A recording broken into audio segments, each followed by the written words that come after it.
డబ్బున్నోడికేనా చట్టం చుట్టం డబ్బు లేనోడికి లేదా? ఆమె ఏడ్చింది పాపం. ఆమె ఎవరైనా అన్వేషణ మీద కేసు పెట్టలేదు. ఆమె పోయి పంజాబ్ పోలీస్ స్టేషన్ లో కేసు పెట్టింది. గట్టిగా మాట్లాడిన లేడీస్ మీదేమో అసభ్యంగా కేసులు పెడతారు. అసభ్యంగా మాట్లాడే లేడీస్ అమ్మటేమో మరి గవర్నమెంట్ వీళ్ళ కోసంగా ఉందా ఏంది గవర్నమెంట్ కేసులు పెడతాను? నా తెలియక అడుగుతా అసలుకి. నేను ఈ సమాజాన్ని శిష్టాన్ని ప్రశ్నిస్తున్నా, వీలు కాదు. గవర్నమెంట్ శిష్టాన్ని ప్రశ్నిస్తున్నా. ఇట్లాంటి వాళ్ళ కోసం ఉందా గవర్నమెంట్? మాలాంటి పేద ప్రజల కోసం ఉందా?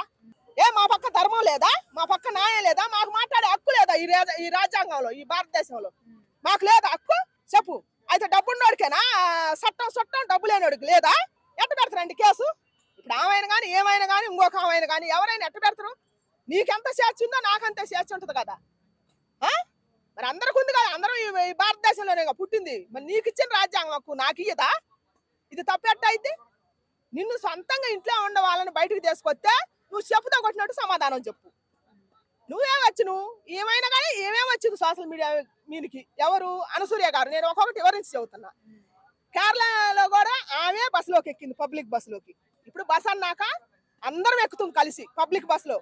అనుకోకుండా తలుగుద్ది, తలగకుండా ఏమి ఉండదు. అంత మాత్రం చేత మగవాడు చెడువాడు అయిపోతాడా? వాడు మోహంతో మడిసి మీద ఎగబడ్డట్టేనా? ఎందుకో మగ జాతిని మరి పురుగుల్లా చూసినప్పుడు అట్లా చెప్తాడు వాళ్ళ వరకు మగవాళ్ళు అంత ఉండొద్దు.